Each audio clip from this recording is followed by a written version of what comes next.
two of my very erudite and intelligent colleagues, much intelligent than me, who are going to present the papers today, really highlighting what exactly is all about. And in fact, I feel that in terms of political discourse and religious narratives, I find somehow Israel is being very cautiously dealt in India as such. I hardly see universities which really talk specific Israeli studies, and that really is really required in the Indian context, because Israel is not only a country, but it's a civilization. It's a unique melting pot of cultures, religions, and discourses which has happened with regard to civilizations. So today we have the panelist, which included Mr. Kanchan Gupta, who is the political analyst and commissioning editor and commentator of ABP News. Sorry, it comes too often to my tongue, ABVP News, sorry. So, and Dr. Rohi Das Gupta, associate professor and convener of GCIS, JSIA, and Dr. Khanviraj Jangid, assistant professor and academic coordinator, JCIS, JSIA.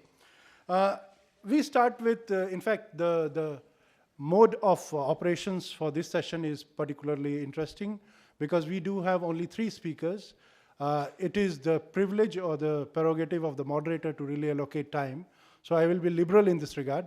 I will allocate near about 18 minutes, if it's fair to all of them, so that at least they could get time from the academic perspective to put their views across.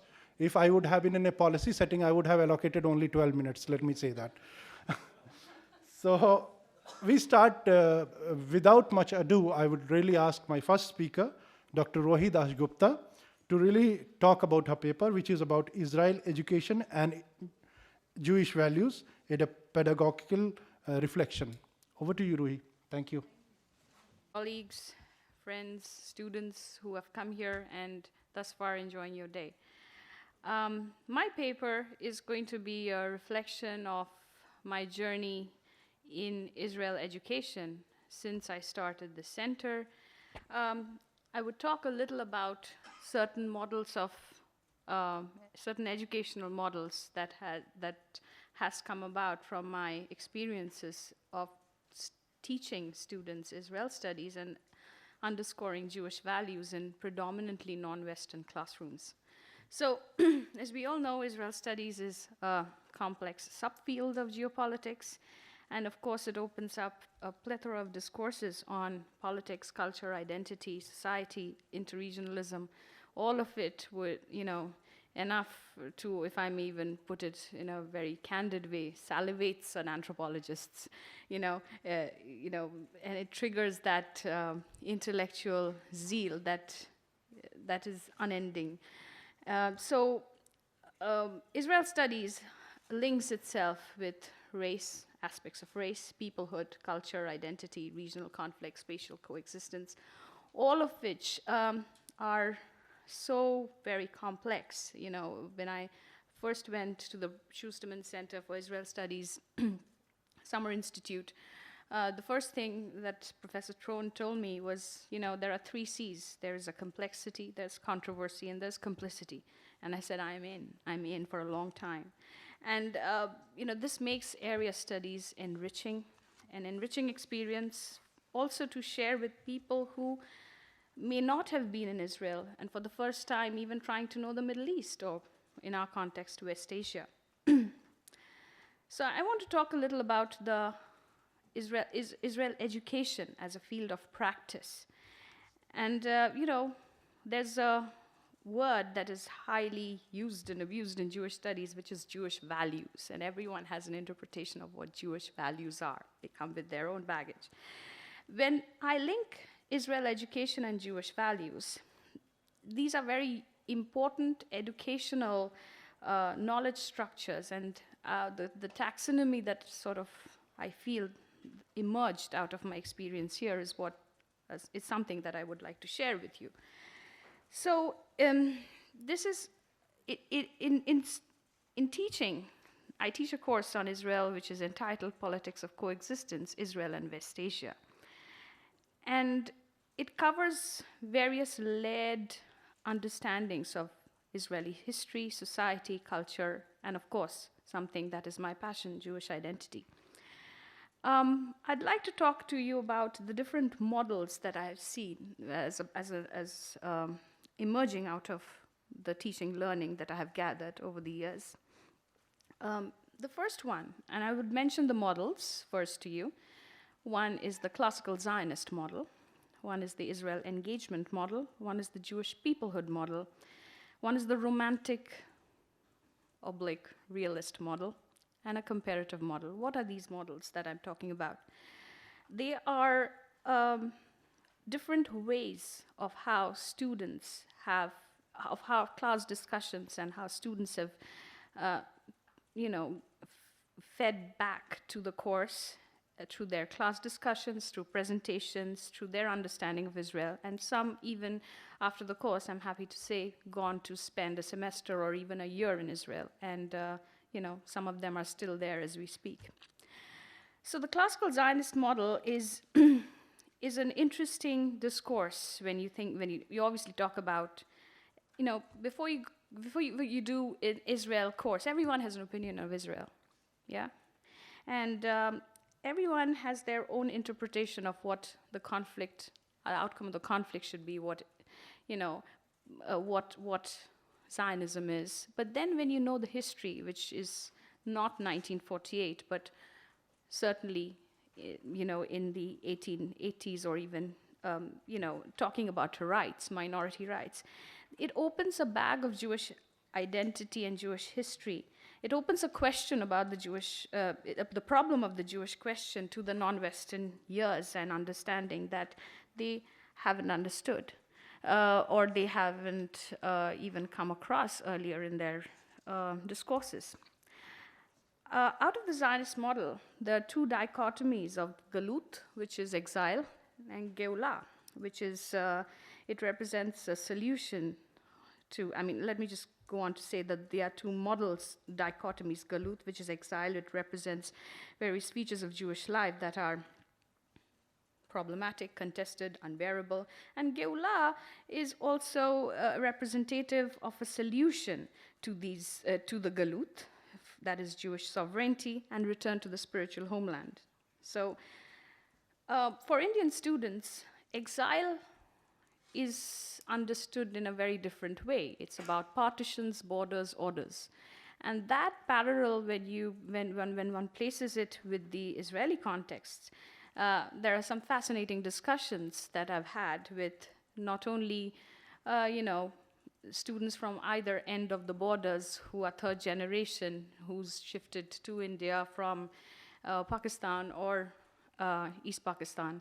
So, and I am a third generation, my grandfathers, and actually my father, now second generation, who came to India post-partition. So to understand exile, borders, orders is pretty interesting in terms of that contestation, how that can be turned into an educational experience and parallels can be drawn.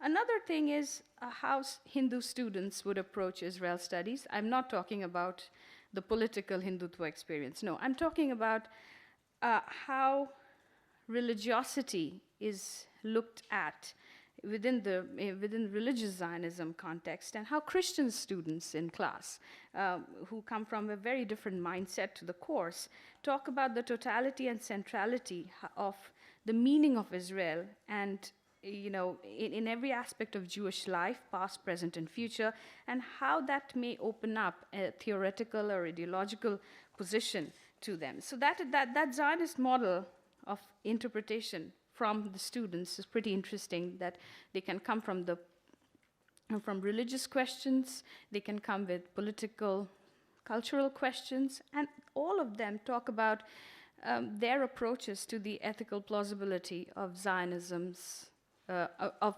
Zionist understanding. So this is certainly a model that has emerged. And the other thing is about the ethics of Zionism and how they engaged with the new historian debate, the whole question of the ideological position of post-Zionist response about the events of 1948, and how students, once they come across that new historian debate in Israeli discourses, how they look at their own post-colonial history versus a people's movement.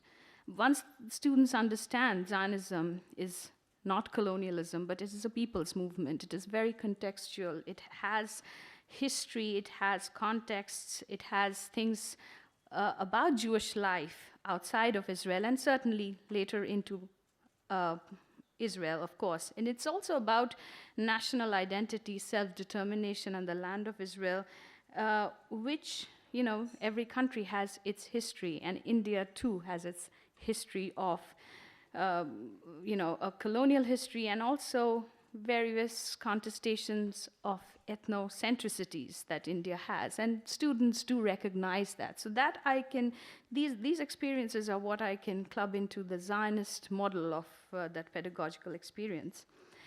The second one is the Israel engagement model, looking at Israel, the study of modern Israel, and looking at Israel studies as a field of education, which is complex, which is nuanced, which is very realistic, which is an outcome, which is an ambitious outcome. Some may even say it's an over-ambitious outcome. I mean, the difference is of only a year, 1947 India, 1948 Israel. So we are talking about new nations here. Problems of assimilation, majority-minority problems, all of this has a parallel between Indian society as well as Israeli society. And to look at Israel engagement in a way that how did the nation respond to multiple religiosities? How did the nation respond to multiple ethnicities? And indeed, how does diaspora impact on the various very spiritual, physical, emotional context of contemporary Jewish life? Of course, to understand Israel as a democracy, you know, there are lots of works that talk about this perennial question whether Israel is Jewish and democratic. That becomes a very important quintessential force for our discourses in class. You know, how do students see that following their recommended readings, those who have done them? So that's a different debate of who does the recommended readings. But the point is, students are interested in looking at claims of authenticity regarding the Jewish past, regarding the problem of the Jewish question, and looking at the idea that multiple religiosities and multiple ethnicities are a reality for modern Israel to deal with, and looking at contemporary Jewish life as an educational playground, playground of, you know, powerful meaning-making experience of identities, of it's about existence, it's about accommodation, it's also about looking at civility, and it's also about mitigating circumstances. Students also understand the idea of the meaning-making experience between diaspora and land, which is inevitable when we look at the Indian diaspora and the land. So there are so many strong parallels, but also what emerged out of our discussions between land and people is the next model, which is the peoplehood model. If you ever type peoplehood in MS Word or Mac, whatever, document, what you will get is a red line in it. It is not a word. It is again, it's a perspective. It's a subjective perspective. And it's a so integral perspective of Jewish understanding, Jewish peoplehood, right? It's like, you know, can you talk about India without secularism? You cannot. Can you talk about India without diversity? Can you talk about Jewishness without an understanding of peoplehood? No. But the peoplehood part is a very important part. And once students have read Leo Pinsker, Simon Dubnov, Mordecai Kaplan, they really tend to engage with the civilizational context of Judaism. They look at the idea of Jewish nationalism, the uniqueness and the centrality of collective Jewish life in Israel, and how that fabrics the reasons of Jewish existence, the collective forms of Jewish existence, and how does diaspora incentivize and give special meaning to the Jewish centers and peripheries? So those are very interesting questions. And of course, the unique importance of Jewish sovereignty in the Holy Land, which is also, again, complex and contested. So Israel engagement and the Zionist model leads to discussions, related to peoplehood. And looking at, once again, how does the diaspora communities influence possibly a post-Zionist understanding, a non-ideological vision that influences Jewish demography today. So moving on from that understanding of peoplehood, which is an inside story of how people see Israel, but also how the diaspora sees it, what are the contexts of assimilation, what are the contexts of distancing from Israel, what are the contexts of, texts, traditions, ideas, all of that, that play a very important role in giving the contemporary meaning of Jewish sovereignty. So those are deeply engaging discussions that we have had in the peoplehood understanding. The next one is the romantic and the realist model. Again, everyone has an opinion on Israel. Fair enough. India knows what Israel can do, what it should do, and what it should know better, right? So, and this is a very interesting point that,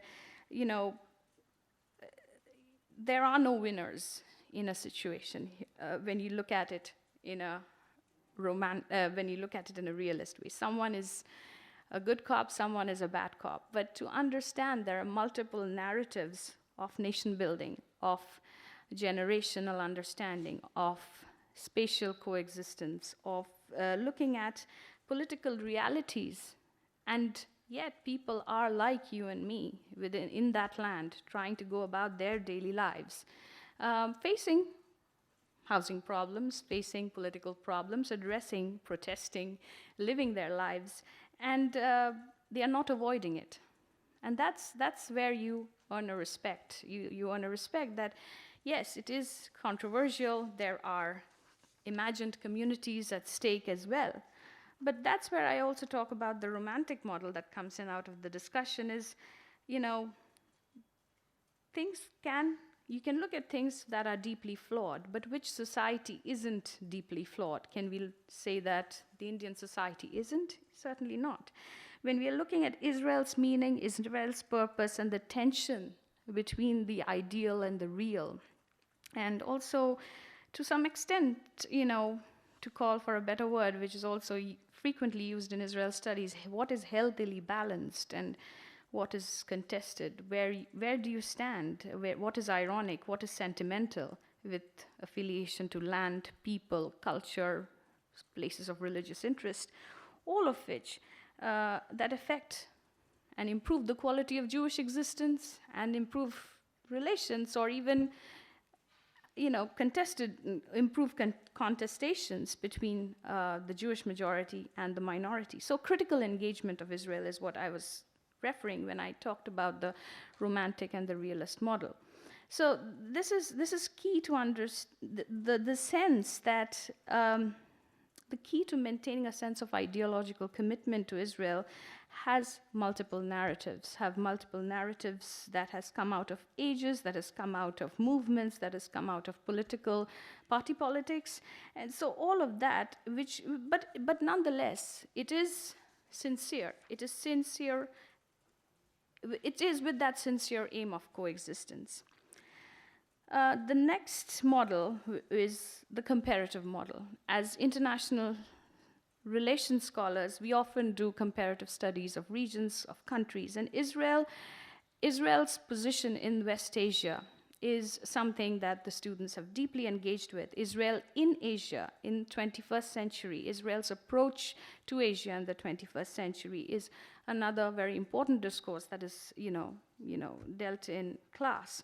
So the state of Israel, the contemporary realities of Jewish political sovereignty, essential questions in Jewish life that matter to ethics, that also matter how you talk about the Talmud, the Mishnah, within Jewish political context. How are you engaging with the Jewish tradition? And, I've showed them, for example, an example of this would be just to give them different texts from the Hebrew Bible and say interpret it within a context of Israel studies. Interpret it, take this quote, take this passage, interpret it. How do you unpack it within Israel studies? And what, particularly when I showed them this video of M.K. Ruth Calderon calling about how we should engage the Talmud and the Knesset, and why aren't we thinking about contemporary Israel through the visions of our fathers and mothers who were very human people, and how deep is that? How can you bring about the richness of life from the texts to contexts, and also talk about the how do you explore contemporary Jewish life from that philosophical understanding, and perhaps even motivate, de-ideologize, re-ideologize, contextualize. I think though that particular discourse, it really moved students that, well, have we ever thought about bringing Gita to our understanding of regionalism? Have we ever thought about looking at, after all, it's a battle dialogue. It's a battle dialogue, it's a diplomatic dialogue, it's the dialogue of truth, which is a very contested truth. So how do you look about resources challenging tradition and contemporary understandings of identity to do with ethnicity in particular? That would give a notion of how one looks at regional studies, but also to look at the idea of historical analysis through texts, which is, I think, a crucial one when you're looking at culture, civilization, race, and peoplehood.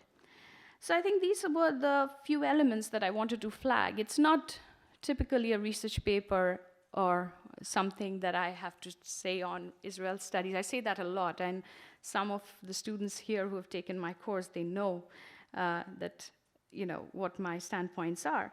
But I wanted to present this model to you to just say that things that my trajectory has been of a Jewish studies scholar doing a lot of research work in Europe, teaching Europeans about various aspects of Europe. And then when I came to India, I got this fascinating non-Western classroom to teach all things Occidental.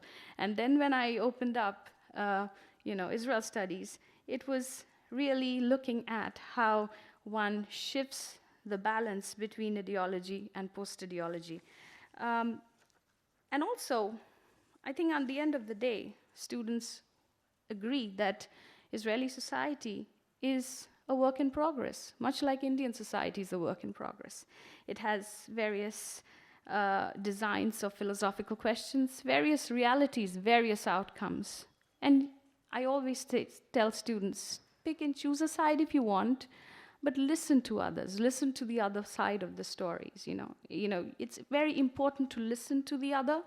I mean, as anthropologists, we love the concept of other and othering.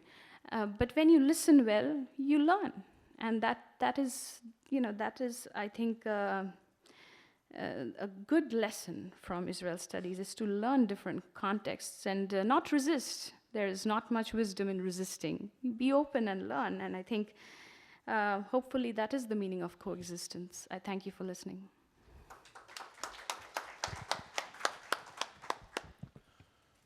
With regard to Israeli studies, one thing I just wanted to add, when you talk about Mackinder with regard to Rimland and Heartland theory, in fact, Israeli diaspora fits the bill with regard to identifying itself with the Heartland, which is primarily Israel, but scattering all across, acting as the frontier of their identity and culture, both ways. Further still, when you pick up a book written on Israel by any of the authors, it's a usual tendency for the person concerned to look at the biography of the author, then look into where he has really worked, and then deduce and dissect what exactly is his religious and political affiliations are. And then he will look into the content pages, which is surprisingly, because otherwise any usual reader looks into the content page first. So that is what is really being faced. Now I invite Dr. Kinviraj, my colleague, who will be talking about India and Israel from ideological crossings to realpolitik. Over to you. Chair. My title has question mark at the end, which generally doesn't get conveyed orally.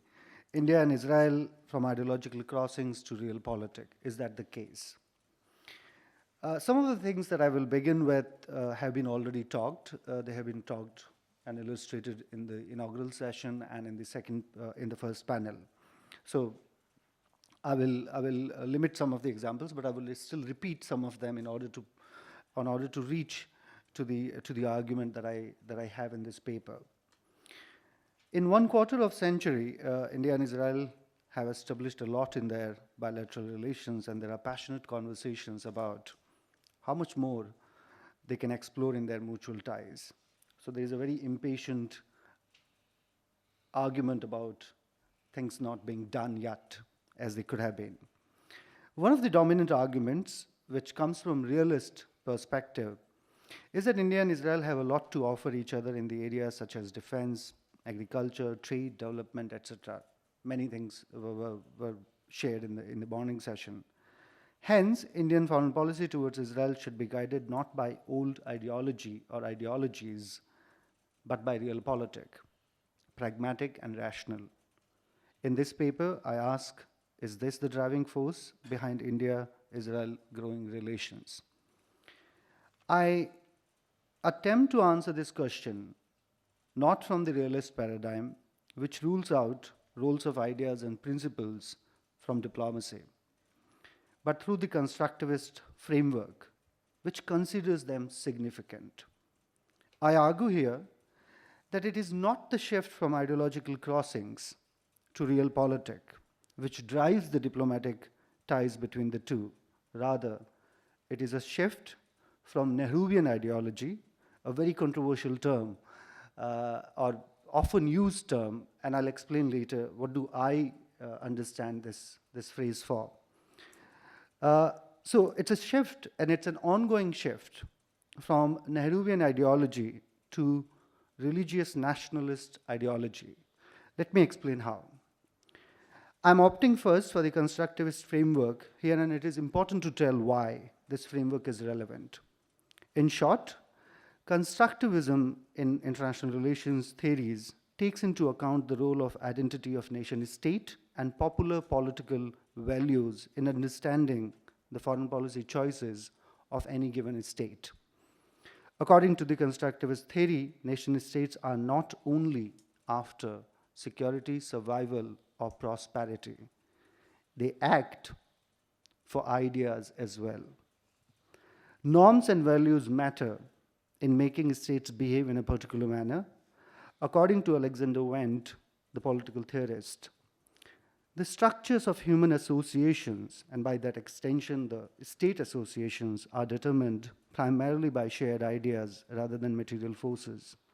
And that the identities and interests of purposive actors are constructed by these shared ideas rather than given by nature.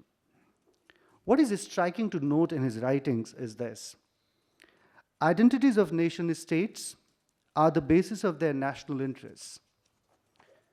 Therefore, nation-states do not have a portfolio of interests that they carry around independent of social context. Instead, they define their national interest in the process of defining situation or the question of self-identity of the nation. It reminds me actually the comment that came this morning from the audience, that national interests are actually interpretations. They are not set in stone.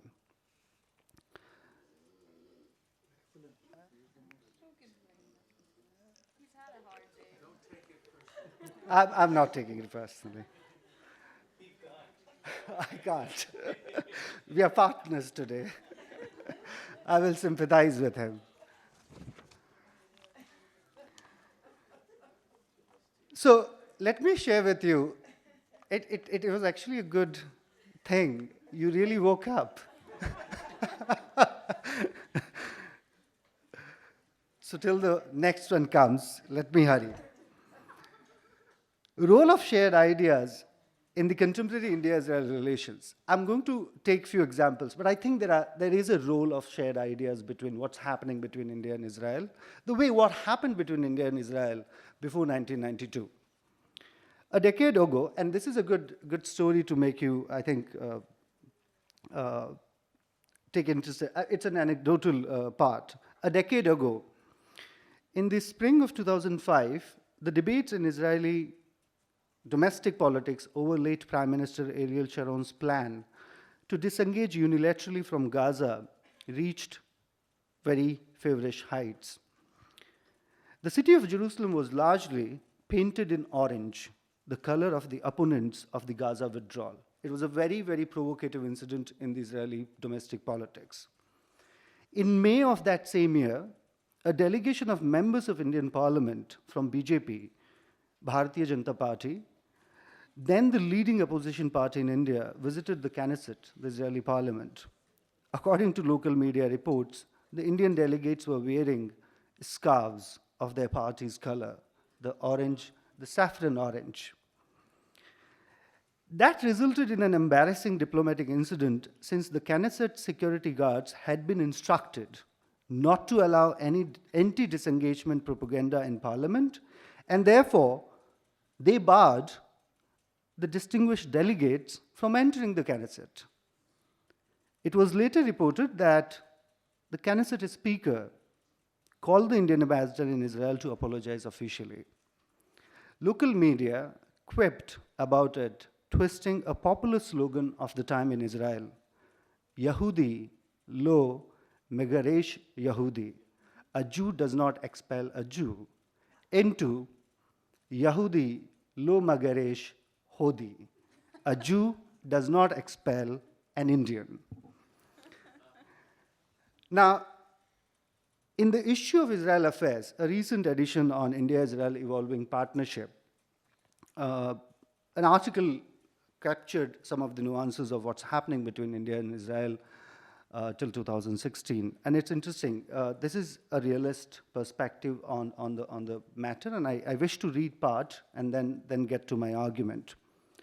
According to Ashok Sharma and Do Beng, two universities from New Zealand, they belong to the universities in New Zealand, I quote, "Throughout the Cold War era, India and Israel failed to forge a close bilateral relationship despite their many common values and traits. Both are ancient civilizations which regained independence in an anti-imperialist struggle against the declining British Empire, producing the only working democracies in their distinctly non-democratic environments. After the end of the Cold War, Delhi abandoned its Cold War ideological paradigm, carved by Jawaharlal Nehru, adopting instead a realistic approach based on a pragmatic assessment of its national interests. As a result, relations with Israel evolved from outright hostility to a multifaceted and close cooperation," unquote. The decision not to establish diplomatic relations with Israel from the point of view of Nehruvian ideology, according to me, was the combination of three ideas: third world activism, anti-colonialism and anti-imperialism, and solidarity with the Asian and African societies through the non-alignment movement. These three ideas mattered in the Nehru's diplomatic engagement with the larger world and with the State of Israel. Diplomatic relations were officially established in 1992 during the long tenure of Indian National Congress. But when the nationalist Bharatiya Janata Party was in power from 1988 till 2004, those ties were really strengthened. BJP's political ideology is significantly shaped by cultural, religious nationalism. In February 1956, it's a quote from history, but it captures a nuance of that ideology, and I think it will help in understanding the greater appreciation at an ideological level. Veer Damodar Savarkar expressed a view about what was happening in his own times. I quote, If tomorrow there breaks out a war between Pakistan and Bharat, almost all Muslims will be arrayed on the side of Pakistan in opposition to us, and their enemy, Israel, will be our only friend. Therefore, I say that Bharat, meaning India, should give unequivocal recognition to Israel. The period of 1998 and 2004 was instrumental in the evolution of the ties between the two. It has been often, it has been talked a lot. The period also saw the historic visit of then Prime Minister Ariel Sharon to India in 2003. Hindu nationalists have long looked to Jewish nationalists for inspiration. L.K. Advani, a very senior BJP leader and once at the helm of political affairs from 1998 till 2004, writing in his blog, has described his own role in establishing of diplomatic ties with Israel in 1992. According to him, these ties were, quote, fortified immensely during the 6 years, unquote, of the BJP-led NDA regime under Prime Minister Atal Bihari Vajpayee. The ideological alignment between the two around cultural religious nationalism is an important driving force, according to me. The way each state defines its national identity has direct link with its attitudes towards the other. The significant rise of BJP in the political terms, therefore, asserted and continue to assert for more bilateral ties with the State of Israel. The current ideological alignment matters in their ongoing bilateral relations as much as once the Nehruvian ideology mattered in the past. The second part of the growing convergence is about the image of the state. Earlier example is the image of the nation, but here, interestingly, there is convergence when it comes to the idea of the state as well. The idea of a strong state is an ideological notion with which BJP wants India to be identified. A strong state which does not hesitate to retaliate with force or act aggressive with its neighbor, and as Bharat Karnad said in the morning, doesn't get cold feet when the moment arrives. Two illustrations that shall capture this. First, the ex-defense minister Manohar Parikar's attempt to revisit the nuclear doctrine of India to question the binding clause of second strike. Second, which is interesting because it has reference to Israel. Second is the speech that Prime Minister Modi delivered in Himachal Pradesh, a northern state in India with beautiful hills, after the surgical strike against Pakistan last year. To everybody's surprise, he praised the case of the State of Israel as a strong state. In his words, quote, "Our army's might is being discussed across the country these days.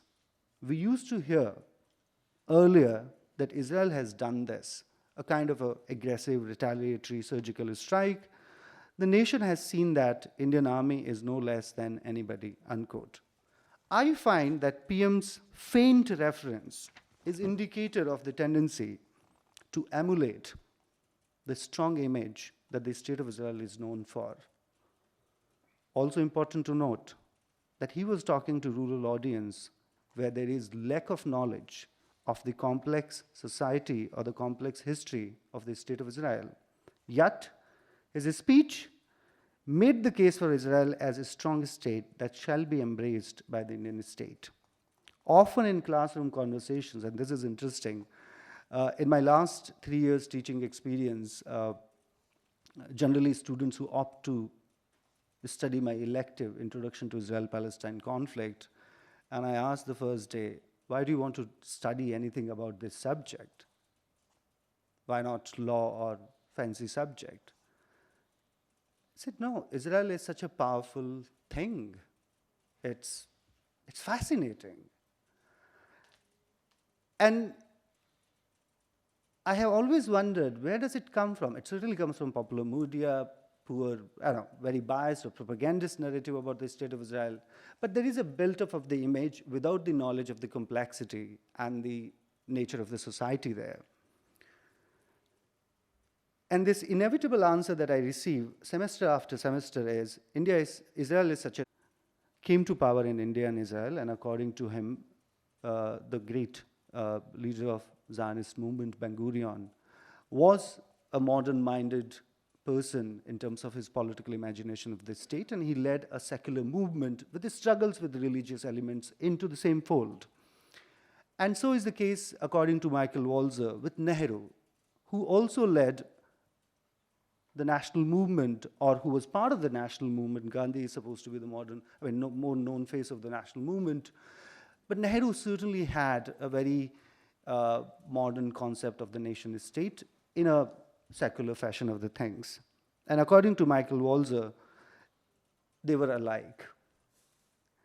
So according to him, the liberation movement of each was secular, but in each state and its society, there emerged counter-religious revolution challenging the founding liberation movement and its ideology.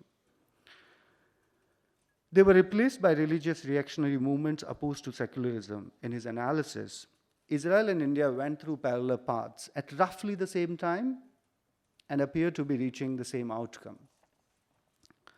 Prime Minister Modi's much anticipated and over-speculated trip to Israel this year will mark 25th anniversary of the establishment of full diplomatic relations between the two states. It will be enormously significant, more for what it signals than the trade and military agreements that will inevitably come from it. To conclude, the realist paradigm does not capture the driving forces behind India-Israel relations adequately. This limitation is common, and this is not particularly in the case of India and Israel. It is a challenge in general while one reads the literature in international politics. The limitation is common in foreign policy analysis in general in international politics. Therefore, it is no surprise that this paradigm tends to look at things pragmatically or better rationally when it comes to India's approach towards Israel.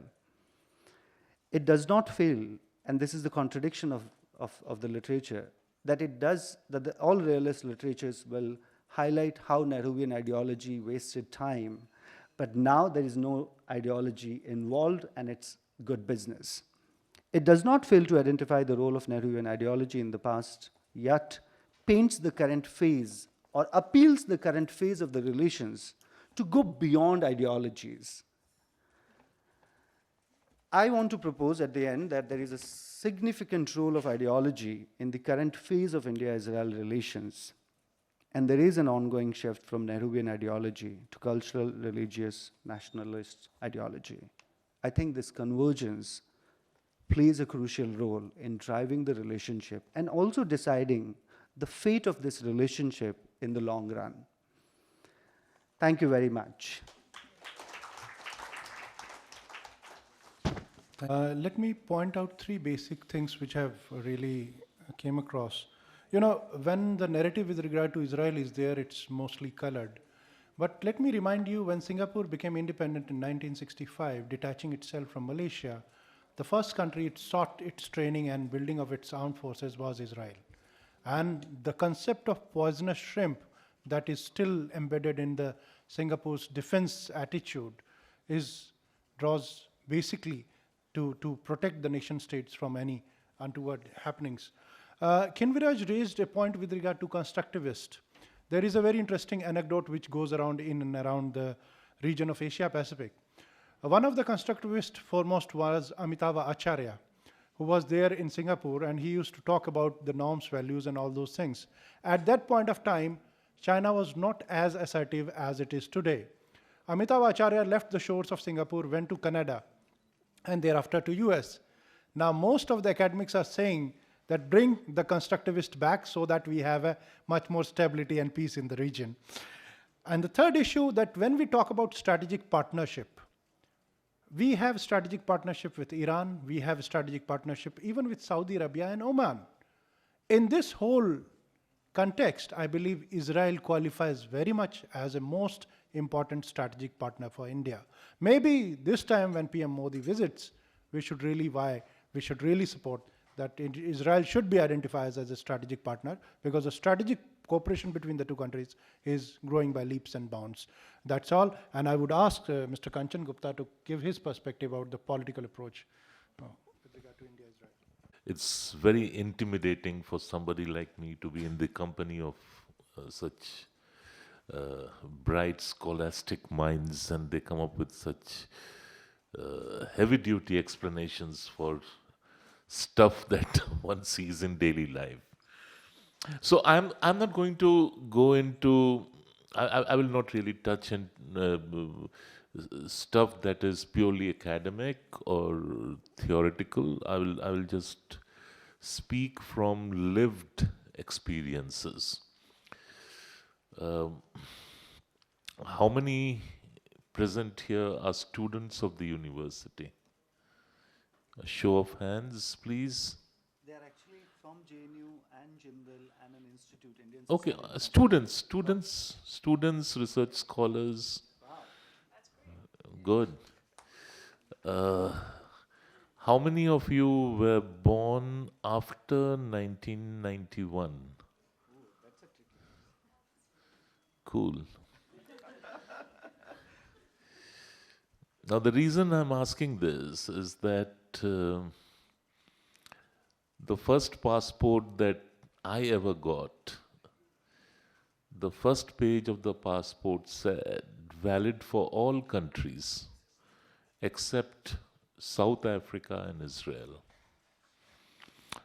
So we have basically come from a situation where your national passport would not allow you to travel to Israel, the Prime Minister of India visiting Israel on an official visit. So basically, that is the distance that has been traveled. Uh, I had a friend who was a fellow journalist based in Jerusalem, Eric Silva. He died. And Eric was very keen. I was with the Statesman those days, and he was very keen that I should visit Israel and spend some time with him. And what I had to do was that I had to go all the way to Washington, D.C., go to the embassy, Israel embassy over there. Eric then sent a fax. Life was a lot easier then. He just sent a fax, and Eric was a big man in Israel. And on the basis of that fax, they issued me a paper visa. And I mean, you could sort of unclip it from your passport and throw it away before returning to India. They wouldn't stamp your passport. This was in 1990. And then a couple of years later, revolution happens. India, Israel established diplomatic relations.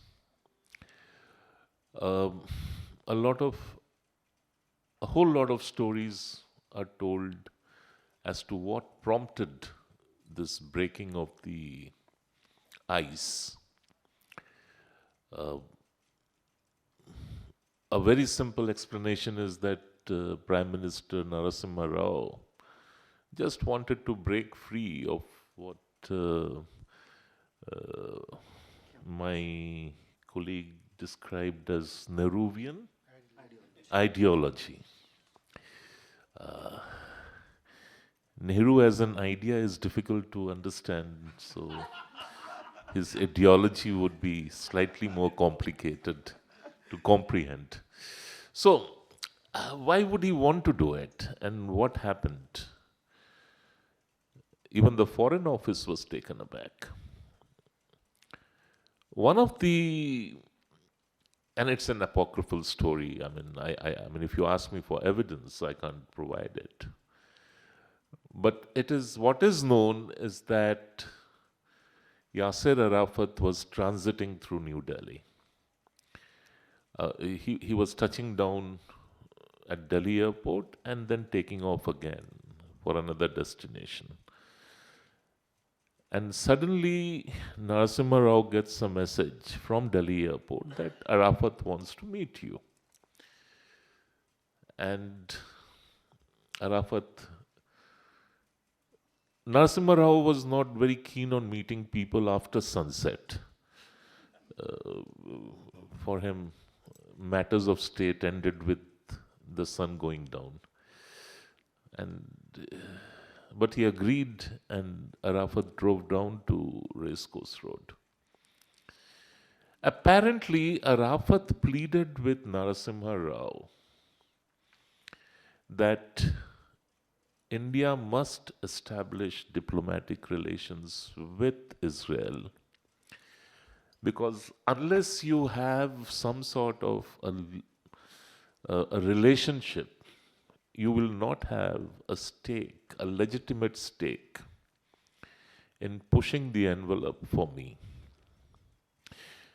Oh, but, I mean, this is something which one has heard. One doesn't know how far it's true, but it is likely true, along with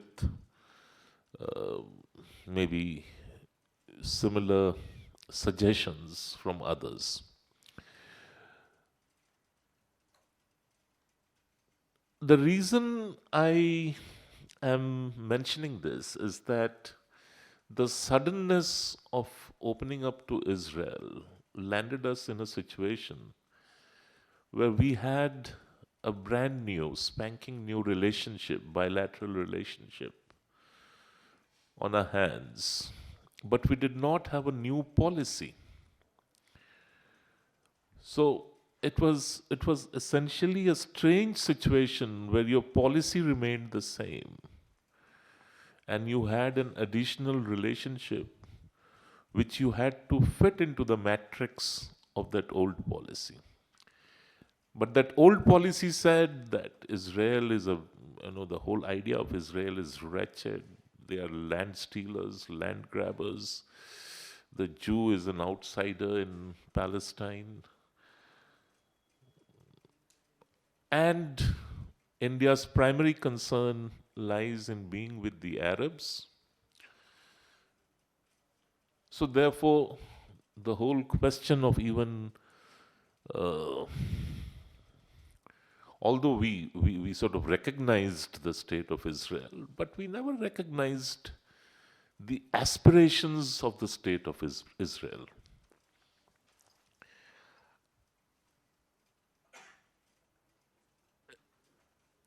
The problem that arose from this is that while we were carrying on a dialogue with Israel, both at a public level and at a private level, and at a closed door level, as to how to flesh out the new relationship, uh, at the policy level, we still had to go by the old policy. And till about the summer of 2014, that situation prevailed. I'll just give one odd example. There was the BRICS declaration which had to be signed. And Mr. Modi, who had just taken charge as Prime Minister, and possibly, although he had been to Israel as Chief Minister, but I doubt if he understood the complexities of text in diplomacy. And a key paragraph in that declaration was drafted by our then Foreign Secretary, who was later made to go rather unceremoniously. And what she did was that she borrowed the Congress's partisan definition of India, Israel. Is Professor Kumaraswamy still here, or has he left? Because he wrote a very good piece on it, I remember. Yeah, so he wrote an excellent piece explaining it. India's stated policy was, we stand for a two-state resolution with Palestine and Israel living within secure, uh, with a prosperous and happy Palestine and Israel living within secure borders. Suddenly, to which was added with East Jerusalem as the capital. That was never the official line. This happened somewhere around 6 years ago, 6 odd years ago. And that formulation was built into the BRICS declaration, and Mr. Modi signed on it. So this I'm saying as I'm stating this as an example of how the old policy kept on impinging on political decision making. So the bureaucracy remained the same, the mindset remained the same, and the matrix of dealing with Israel still remained the same. The first test was when under. Now I'll just go back in time. The whole thing is that unless there is a bipartisan approach towards dealing with Israel, towards our relationship with Israel, whatever is done in a partisan manner, like let us assume the BJP is partisan towards Israel.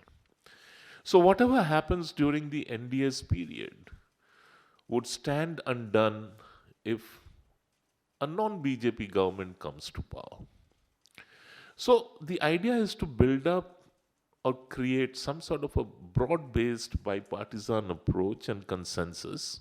And that consensus should really reflect the popular consensus that exists. And I think the vast majority of Indians, rightly or wrongly, would like to wave the flag for Israel. My colleague just now mentioned about this popular imagination of Israel as a strong state. But I don't think it is only the image of Israel as a strong state that comes into play. Indians are inherently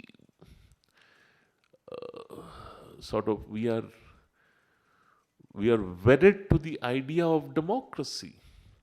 We would be horrified if democracy were to be abridged in our country. And the fact that Israel is a thriving democracy in a sea of non-democratic states, I'm sure that appeals to Indians. India is, despite all our shortcomings, an open society. And the Jewish state, despite being a Jewish state, is an open society that appeals to us. So it's not just the guns and the planes and the soldiers that appeal to us. What appeals to us is the idea of Israel, the idea of a state that is progressive, a state that is able to withstand repeated assaults on it. After all, as a nation, we have survived repeated attacks on us. Yet, when this whole thing of a Nehruvian ideology impinging on policy, what happens is that it brings in biases that are very petty, that are very that do no good to the idea of India as a democracy, as an open society, as a country which is committed to freedom, to liberty. I will just give one example. I mean, when the Mumbai attack happened, 26/11, I hope all of you still remember that something happened in Mumbai. And one of the places that was attacked was the Chabad house over there. And the rabbi was killed, and his wife was killed. And subsequently, India wanted to make a statement in the UN Security Council because the UN Security Council was summoned. Don't forget, American citizens died in that attack. So the US called the UN Security Council to discuss the attack and how to deal with it in terms of follow-up action. And India had to go and make a statement over there in the Security Council. In our statement, which was read out by E. Ahmed, who was the Minister of State for Foreign Affairs then, in our statement, we mentioned about the attack, about the terrorists attacking the Bombay Center. It was the VT station and the Leopold Cafe and the hotel, Taj Hotel, and etc. etc. What we did not mention is that Chabad House was also attacked. So it was an intentional non-mention of a Jewish target of the terrorists. And sadly, the media, I take a very dim view of the English language media in Delhi especially. It never struck them that something was missing. And one doesn't really also track every statement being made. The then Israeli ambassador called me and said that, it hurts. Not that it matters, but it hurts when you mention the 20 other targets, but you don't mention the 21st target, which is the Chabad House. So then I went back to the statement that was read out. I wrote a piece, and Mr. Advani then took it up in the Lok Sabha, and the government had to concede. The government had to concede that it made a major error. But I don't think it was an error. It was a well-considered decision that we will not mention it because it's Israel. Now, where do we go from there? We need to really push for a cross-party acceptance of Israel. And when I say cross-party, one more example for you. Shashi Tharoor wrote a piece. Was he here this morning? Yes, he was. Shashi Tharoor wrote a piece sometime in 2004 or no, 2009, 2009, sometime in 2009, which was, he writes, his pieces get circulated through an agency, so it was published across the Arab world and in Israeli newspapers on how India must adopt a more aggressive pro-Israeli position, how our engagement must be more proactive, etc., etc. And then, of course, he decided to contest the elections and he needed a Congress ticket. And the local Congress in Kerala, at the behest of the Indian Union Muslim League, IUML, they protested. They said, this man, he writes articles about how India should be friends with Israel. And Shashi Tharoor had to make a public statement saying, Mea culpa, I didn't mean what this article conveyed. I'm so sorry, I was misquoted. The editors changed the language. The article stands withdrawn. We really need to move away. And it's not Shashi Tharoor. I don't wish to run him down. Most of our politicians would have a rather flexible backbone when it came to choosing between a ticket and what they believe in. So we really need to move away from this old school policy. The foreign secretary was regretting one day, what to do? Beyond the point, you can't push your bureaucrats. They don't even consult Delhi. They go on auto mode. So after Mr. Modi, and now I go back to where I came from, that after Mr. Modi became Prime Minister, Israel came up for a vote and we merrily went and voted against Israel. And there was a huge uproar over here that this is not what we elected you for. That you go and vote against Israel. So Mr. Modi called in the foreign secretary and asked her, I'm sorry, what is this about? She said, no, but you signed on the BRICS declaration. He said, pardon, it was a 3,563-page declaration. How am I supposed to know what I was signing on? You are supposed to tell me. What about the BRICS declaration prompted this vote? What does cooperation between Brazil, Russia, India, whatever, have to do with voting against Israel? So she flipped through the pages and took out that one paragraph. India believes in two-state solution, etc., etc., and East Jerusalem as the capital. It still didn't strike Mr. Modi that there was something fishy about it. So today I can disclose this. Swapan and we did call up the foreign minister, and we told her that this is stupid. This is not the government of India position. Go through the files, please.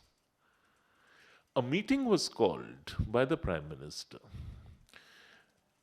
And the foreign secretary got a tongue lashing for misleading the Prime Minister, not for the position so much as misleading the Prime Minister into believing what is not true. But even after you have got rid, and that continued for a while, because if not on Israel, then on America, if not on America, then on China, if not on China, then on Australia. The tendency was to mislead. In the subsequent vote, we abstained. And it was taken that, okay, now this is a settled issue. India will abstain. Even if we don't vote for Israel, we don't want the Arabs jumping all over us. We won't vote for Israel. So, but we'll abstain. And technically, actually, abstention is a much stronger statement than either voting for or against, because an abstention means that you do not consider the motion worthy enough of your vote. Yet, recently, we again go back to square one, when some people, an Arab group in UNESCO proposed this resolution that the Temple Mount has no, not really Jewish connection. It does not have a cultural linkage between the history of the Jews and as compared to the history of Islam. So even the Western Wall would be renamed, and the entire textual reference to the Temple Mount would no longer be about the Temple Mount. A very contentious, very refutable resolution, yet India goes and votes for the resolution. Again, there is a hue and cry back home in Delhi. We speak to our representative in UNESCO. Why did you do it? Oh, I went through the files. We have always voted against Israel in UNESCO.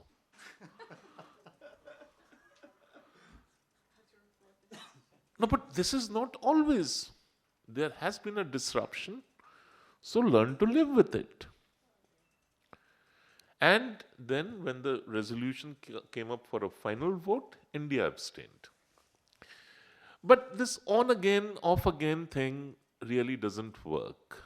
And if Mr. Modi is going to Israel, he has to go and convey a certain sense of political commitment, not the BJP's political commitment, not his government's political commitment, but India's political commitment to Israel and Israeli aspirations,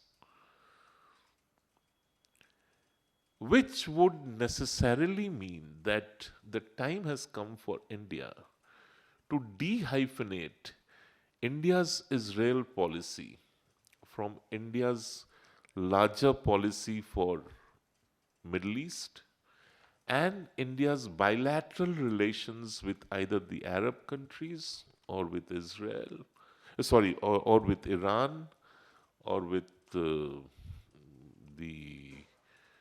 African countries which now strangely claim to be of Arabic origin.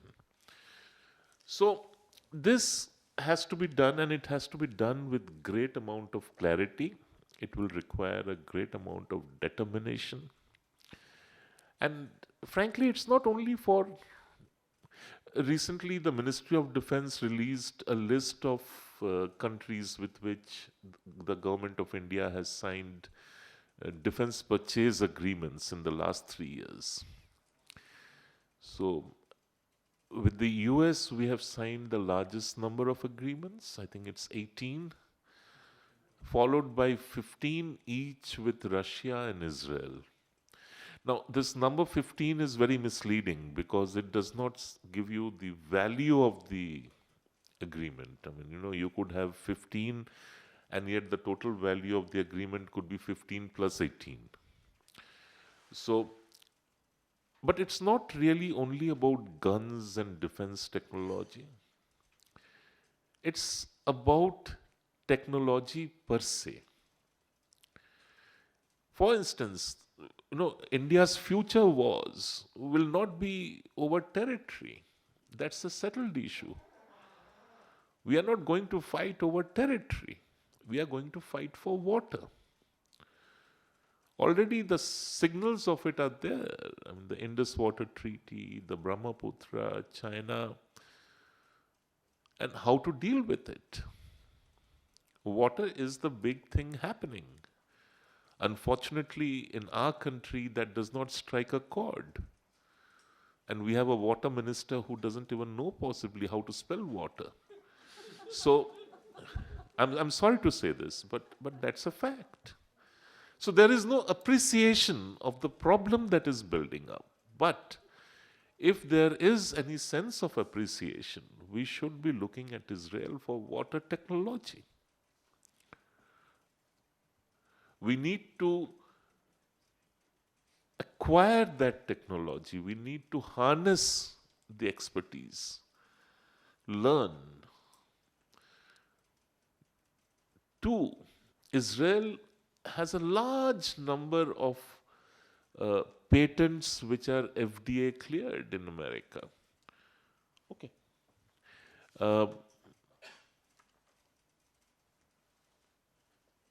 And they don't have the capacity to produce, they don't have a big enough pharmaceutical industry. We have.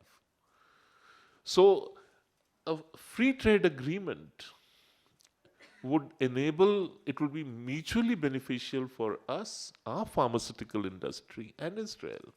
So, basically, what we need to look at is stuff that is mutually beneficial. It just can't be, Israel is a friend in need. They give us guns when we need them out of the blue, like they did when we were at war in Kargil.